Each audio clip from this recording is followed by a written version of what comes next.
Welcome to Ask the Educator, a podcast brought to you by Healthmark Industries. Are you a sterile processing technician or manager? Maybe you work in infection prevention or biomedical engineering. Whether you're a frontline tech, endoscopy tech, or nurse, or surgical services administrator, you undoubtedly have influence in medical device processing at your facility.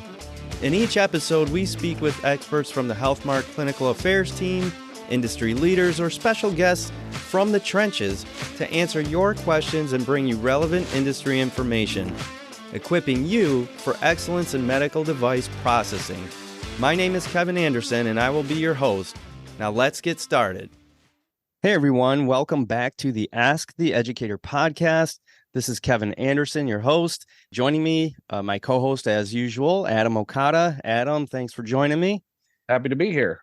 All right, Adam, this is a kind of an unusual episode. We have multiple guests with us, and this one's going to be about kind of highlighting a pretty landmark project for HSPA. They teamed up with the Ofsted Group. And so here with us, starting us off, kind of give us the background of this project is Damian Berg. So Damian, welcome to the show. We appreciate you being here and bringing on these other team members as well to share their experience with this. Well, thank you very much, Kevin and Adam, for doing this. And of course, obviously, thank you, Healthmark, for being a great partner with HSPA and giving us another platform to share our message and to highlight our outstanding members. You know, this is, like you said, it is a landmark. It's a watershed event for HSPA because for years we know a lot of different things that we do, but we always want to back it up with evidence. We want to back it up with science. And we want to back it up with data. And a couple of years ago, when I started with HSPA, I talked to the leadership and the team and says, how can we start doing this? And we got with the foundation, which is our nonprofit wing of HSPA, to see if there's a way we can basically fund research working with our different industry partners and to find a topic that will really resonate with our people, but also that will actually bring value and can carry on past the year. It's not just something like, oh, that was really cool, they did, but it's actually something we can use. So when we talked to Ofsted, Corey Ofsted and her associates, we met with them and we came up with a concept of training, because we all know, and I kind of thought of the concept a little bit myself because I am still a per diem sterile processing tech for the University of Colorado. And I go in once a year for my annual competencies, but I also work there when I can, when I'm not traveling on the road, and I build trays, I work decon, I work with my staff, and I also advise them on several things. But how competent am I? You know, not doing it day in, day out, and how competent, you know, when I train them, how long does it last? And we didn't really know that. So we started to come up with a concept, and we picked a topic of flexible endoscopes because obviously it's a hot topic, but it's also a complex topic. So we picked the topic of flexible endoscopes, visual inspection internally and externally using borescope as well as light magnification. And from that, then we designed a study and designed the test and designed the methods.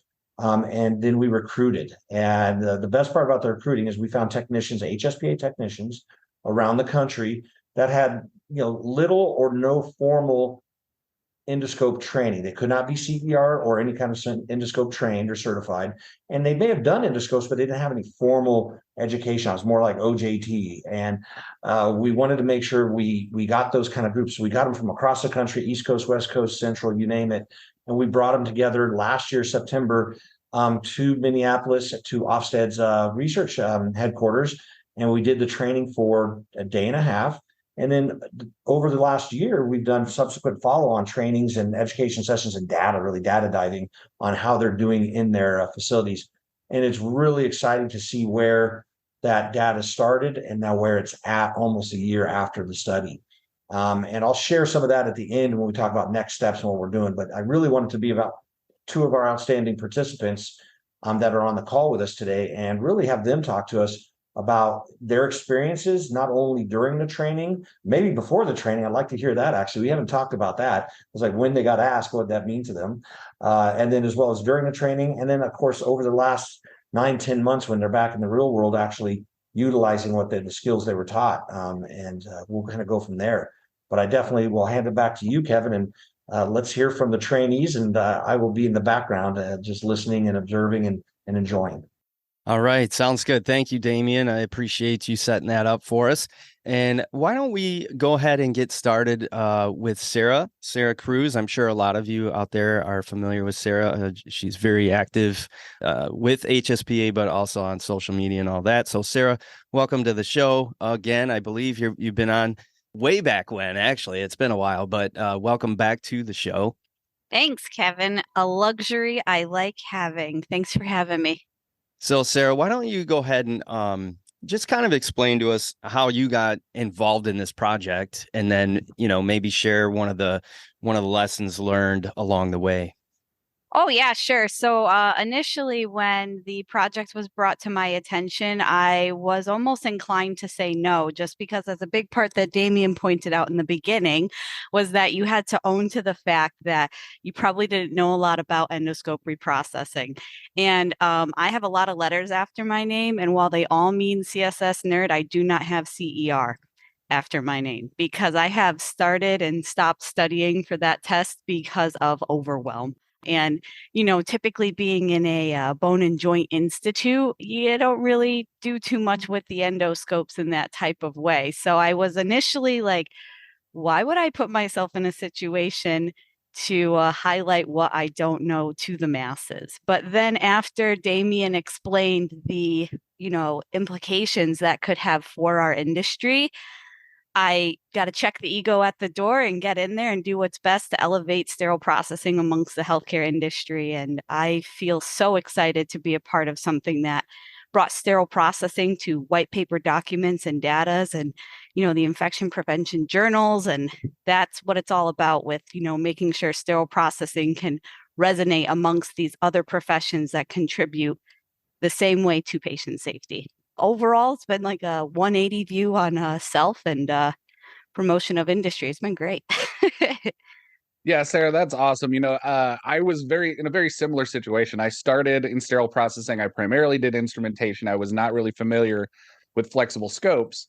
Now, I had done like TEE probes and I'd done certain things that were kind of in the realm, but I'd never really focused on the flexible scopes. And then one of the jobs that I got was as a supervisor of HLD. And I really got kind of thrown into the fire of flexible endoscopes, not really having a lot of background in it. So I can completely understand what you're talking about. And I kind of want to throw this next question to our guest, Sandra Hilliard, who's here from Memorial Hermann. And Sandra, how did you hear about this project and what made you decide to want to do it? I heard about the project from my regional director, Tim Hurtado, and he encouraged me to get on board and expand my horizons. So I did, and I was much like Sarah, kind of reluctant because specialty clinic that does all of the scopes. So we have very few that we handle, and I can count them on both hands, I would say. But I did jump on board. I was very excited and kind of curious at the same time to see what I would learn. And I knew that I would take something away from this. So I was pleasantly surprised. I met an awesome team, learned a lot, and was able to bring things back to share and still share today. So it was an honor and a pleasure to be a part of this white paper study and the research and everything that we've learned. So Sandra, I'm going to stick with you for a minute here, but I just wanted to point out that I can't tell you how glad I am that you guys actually focused on inspection of flexible endoscopes, because I was actually managing an endoscopy area when I was still in the hospital. And we were probably, I don't know, I guess you could say maybe an early adopter of borescope examination and flexible endoscopes. And this was before Olympus put out the pictures of what it looks like in a normal scope. And this was before there was tons of, educational content on it. And I can't tell you how difficult it was to implement a borescope inspection point. We had so many questions. We had people stopping the line. We had initially, I think the entire scope fleet was being sent for repair, we're like, what is going on, and so we had a lot of well-meaning technicians looking through there, but what we should be looking for, what stood out, and, obviously how to train each other, really, which is the basic thing. We sometimes as a manager, and I'm guilty of this. Sometimes I think, oh, just buy the technology, teach them why it's important, and the rest will take care of itself, and it doesn't.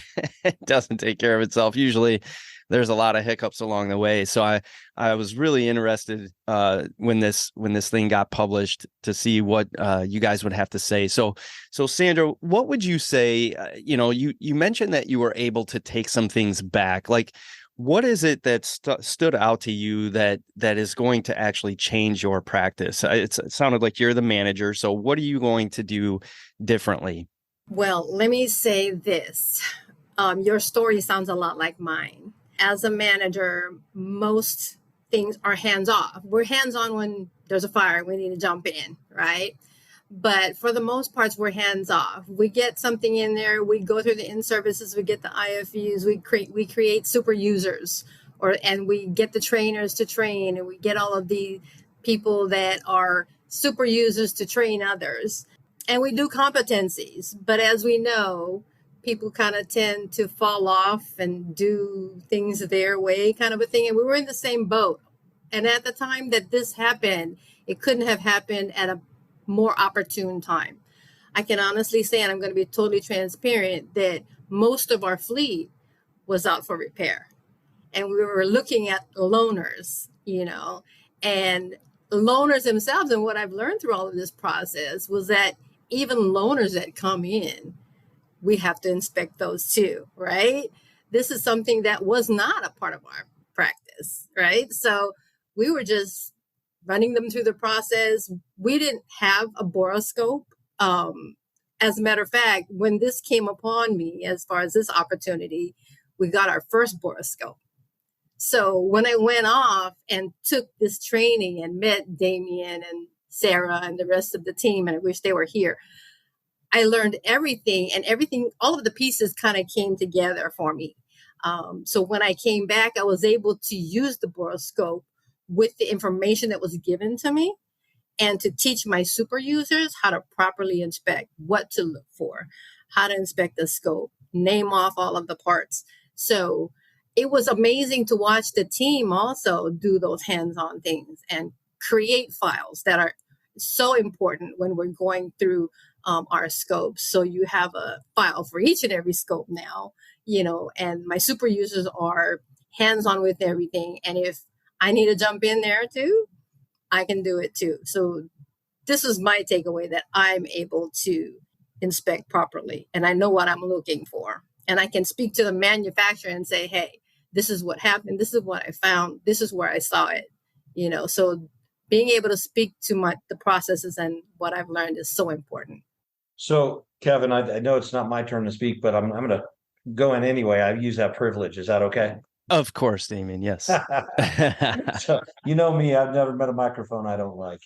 But so one thing I want Sandra to highlight, she's being very humble here. There's two things that I really would like to point out on this. Is during her initial return to her hospital, she not only you get training and we say, okay, we're documenting and we're doing good, we're inspecting, but can you actually relate what we're doing to true patient outcomes? And I want her to tell that story about what she found and what she did and what she received from her healthcare system, because it really is impressive and it shows the power of what we're doing. It's not just a flash in a pan. It really does relate back to the patient. That's what we're here for. And then secondly, talk about, there's another side effect that we didn't even count on doing this training, is some potential cost savings on repairs. Afterwards, we found that out too, because a lot of people, there's a narrative out there. I spoke with a lot of people and they're like, oh my God, our repairs are going to go through the roof and nobody's going to want to do this because they can't afford anything. So Sandra, briefly talk to me about those two things, because they're an interesting part of what we do here, and that can really expand and hopefully create some excitement among people that will eventually get to where you guys are at. So it's two parts, because this is really exciting for me, because when we were doing the inspection on one of our scopes, and remember, most of our fleet was already out. So we had one scope that we actually owned, and it was a third party that we bought. I was inspecting the scope because my staff or my super user said that there was a leak. So I had taken it upon myself to inspect the scope, and we sent it out for repair. And I got a phone call the following day saying that they couldn't find the leak, and they had been trying to locate what I said was a leak for 4 hours. My response to the technician was, okay, so you're telling me you cannot reenact the leak that I'm saying that we saw, and you've been holding my scope underwater. And he said, yes, we've been doing this for 4 hours. And I'm saying to him, I said, okay, so send it back to me and I'm going to show you where it was. And I said, it's in the body, right at the handle where you articulate. About an hour later, we got off the phone. An hour later, he called me back and he said, you know what? He said, we found it. I said, right. I said, because I have a picture showing that the seal is cracked right there. You can't really see it, but the boroscope picked it up.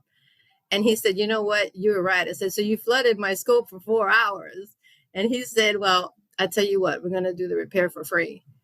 And he did, so that was amazing. Not only did that happen, but in all of this, while our whole fleet is out for repair and it's the winter and, this is the most critical time for us to have scopes out and we have loaners in. We do have a budget for repairs, and at that moment and at that time, we were way over budget because as we know, those are not small ticket items, they're quite expensive. Come back to my home base and we started looking at the fleet. The loaners started going back. Our scopes started coming back in. As they're coming back in, we're inspecting those and we're creating files for each and every one of them, And when we start looking back now, it's been about 6-7 months, maybe more that I've been back. Cost savings wise, I can tell you that since I got back, we've sent out 2 scopes. So yes, we're behind the 8 ball as far as our budget. It is blown, but I can say moving forward, we're going to start saving money because most of the repairs that we're catching now is like $2,000. Yeah, and you're seeing a downward trend is what you're saying now in terms of cost. Yeah. That's interesting. Wow. So what would you attribute that to, do you think? Obviously, you guys are able to catch things. Is it because they're catching things quicker, or is it because they're catching it and then they're able to educate each other on where the damage is coming from and sort of, prevent people from bad practices? I mean, is that what it is, or maybe we're still learning about that? I think it's a confidence that they have now in knowing what they're doing, why they're doing it, and how to do it, and then having the tools to do it. I think that's what it is. So they look forward to inspections now. That's awesome. We were getting to that point, but we still, there was some people who were, a little shaky with it. But, I wanted to tease out a little detail because you keep saying you built files for these things. And I think this could be a really good detail for people listening. What do you mean when you're building files for each scope? Well, within the program, and it is a Windows program, I just opened up files. And as I took my pictures and videos, I downloaded them into that file. And each file has a name and it's related to the serial number of each of the scopes in the facility. That's a very simple thing that people can do to document their inspections using the computers that are already at their disposal. No fancy instrument tracking. You're just using files on your Windows PC. So I think that was a nice little detail to share with others out there, especially if you have if you're equipped with a borescope that does take pictures and videos. That's one of the values in that. So any other last things that you would like to share, Sandra, from what you learned that maybe we haven't hit on yet? I think that anytime someone has the opportunity to get into a research group of any sort, they should take the opportunity. Not only do you walk away with valuable information, but just the people that you meet along the way that you can reach out to is amazing and is priceless. Excellent. Yeah, I would definitely second that. Any chance you get to be a part of something like this, especially Ofsted and Associates, I can't imagine that's got to be a pretty rare circumstance for somebody to kind of team up with them, and what a great learning experience that would be. So I'm glad you did it. I don't know how they got you to come along on that journey, but what a great project to be a part of. So Sarah, I want to come back to you real quick. Just wanted to give you the opportunity to share what is the main thing that you would want to share with people who might be listening. Sure. I think that my biggest takeaway from all of this is the power of universal training and standard works, really just demonstrating that training is difficult, but when we do different initiatives to lower the threshold to onboard for specific training and best practice implementation in the workplace through techniques like this we did in Ofsted, it really makes for welcoming people into wanting to learn more. Training's hard. Learning's hard. Nobody likes to admit that they don't know something. And sometimes we never do, right, Kevin? Yeah. So we're fortunate out there, right? But truly, when you look at this, like even the ease of use of technology, just being able to build the files that Sandra was speaking of. I'm probably the worst millennial out there and can't get into a Teams meeting for 20 minutes to save my life. And I'm sorry if I'm late. So the beauty of having really easy technology takes down that inhibitor, that barrier where it's like, well, I can't do this. I've never even seen this borescope. And then, you get a defunct millennial like me that's building files, uploading images, demonstrating them to C-suite, being able to become that subject matter expert because of training modules already put in place. Again, low threshold, common language, easy applied, which doesn't just work for our C-suite friends, common language and repetitive rhetoric. It works for training as well. Whereas I've never spoken about cracks in a handle and leaks and flooding my scope. And, I've never used phrases like that before. And now they're common knowledge. And because they're so easily transitioned in through training modules and standard works, they can be transcended from us to the front line, to the C-suite. And I think that was my favorite part about the entire process, was essentially creating a pitch to your C-suite when you were done. So not only did the training afford us the ability to walk the walk and talk the talk, dare I say, but allowed us to walk and talk into those boardrooms that we typically don't have seats at as sterile processing professionals, to tell them what is happening with the scopes that could be endangering patients outside of an Excel spreadsheet. Because, C-suites love language is the spreadsheet, right? Like I've never met anybody in C-suite that doesn't like Excel. So when Excel is great. Excel is great. Yeah. Right? Listen, I'll make tables in Microsoft Word all day before Excel, but I understand. we'll count on you, Kevin. Okay. So, when you can walk into these spaces that you're not typically used to having a seat at and feel confident, and they view you as that professional that they're resting their professional integrity on. That was my favorite part of the whole Corey Ofsted HSPA Foundation support of this project, was not just teaching us how to be smart, but showing us how to relay the important facts to facilitate change. Because that's what it's all about, right? It doesn't matter what you know, because it's all just information until you apply it, because then it's knowledge. I think that was Einstein. That wasn't me. That's for sure. So you would say that this whole project it equipped you to be, come in and speak to, the key stakeholders, C-suite leadership with more credibility and more confidence and more effectiveness. I mean, what more could you ask for, right? I mean, this is stuff that's very important, not only with, flexible endoscopes, but in just about everything we do. I go all over the place and they have one of this or one of that. And it's like, you need more than one of things, you need, you got to be able to articulate your needs and go to the right places. So what a great outcome from this project. And so that being said, I wanted to come back to you, Damien. I know we want to share with people about this project. Now, it's been published in HSPA's recent Process magazine, which, if you're a member of HSPA, which is that, when you go and you get your certifications, there's that just, what is it, little $10, right? $10 membership fee. You're correct. That gets you the access to Process. You can get it in the mail. You can get it on the webpage when you log in.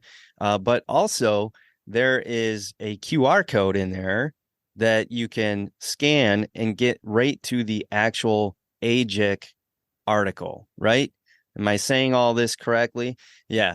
And we definitely encourage everyone to get into the actual meat and potatoes, because the one that is in HSPA right now is kind of the snapshot overview, right? And then the one in the AGIC American Journal of Infection Control, is the entire study laid out for everybody, right?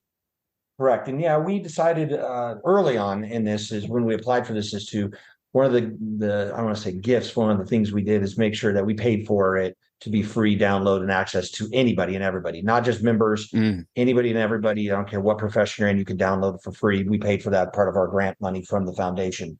So yeah, you can see that QR code and scan it. It's also on our social media links. It's out there, and then you can even just look it up in the AJIC itself. It's in its April edition.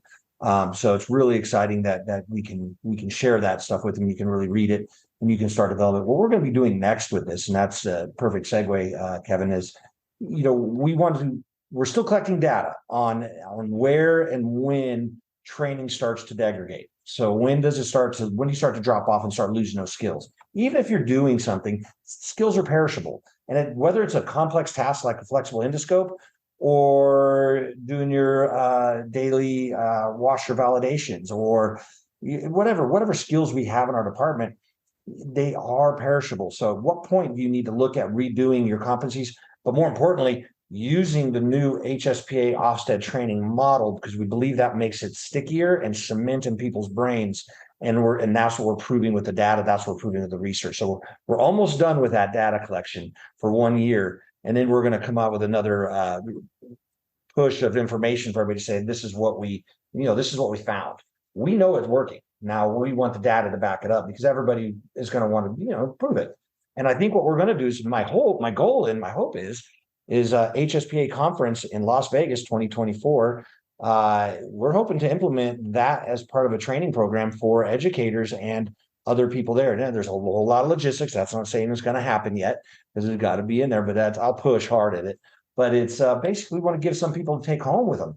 And we're going to work with industry partners such as HealthMark and other of our industry partners to say, how can they spread the message out there when their educational people like an Adam is out doing his training for departments? Can he use our model to do his in-services to make it the knowledge stick better?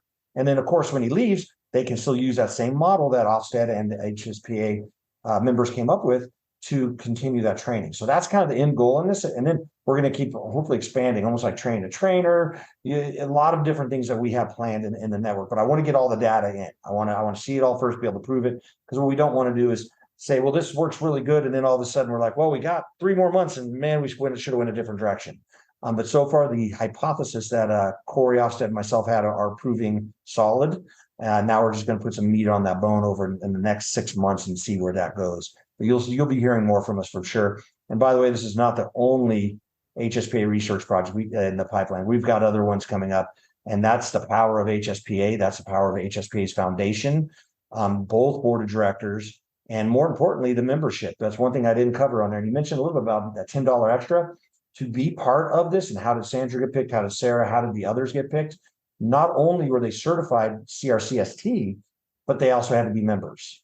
So membership has its benefits. And that's what I'm going to tell you. That $10 extra a year goes a long way to get all those little extra things that nobody else gets. And that's one of the skills we wanted to make sure we honor, recognize, and reward our certificates and our members. So HSPAs, we're going to continue challenging the status quo. We're going to continue growing, and we cannot do with outstanding members and certificates like the 2 we're talking to today, and sponsors and partners like you guys at HealthMark. Thank you, Damian. Well said. And I want to thank you, Sarah. Thank you, Sandra, for joining us.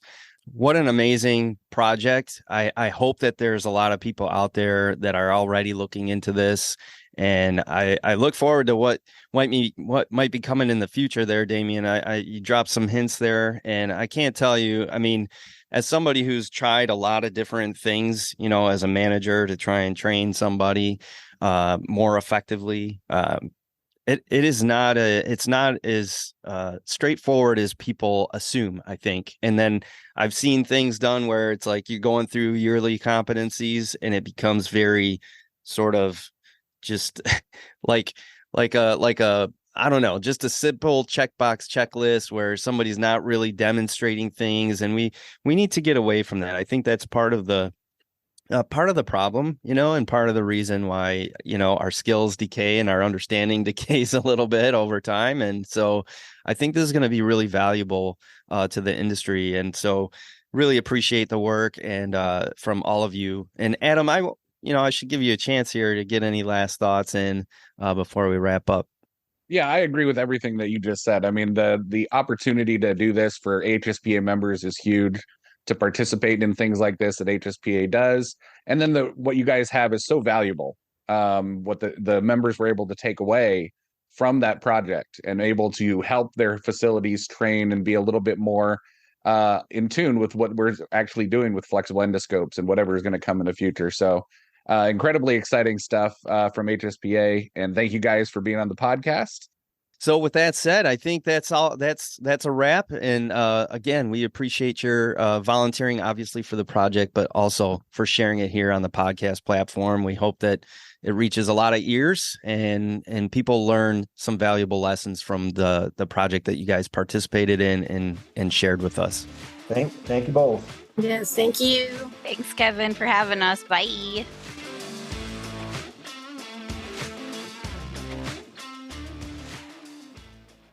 All opinions expressed on this show are those of the presenters. Before using any medical device, it is important to review the device manufacturer's instructions for use.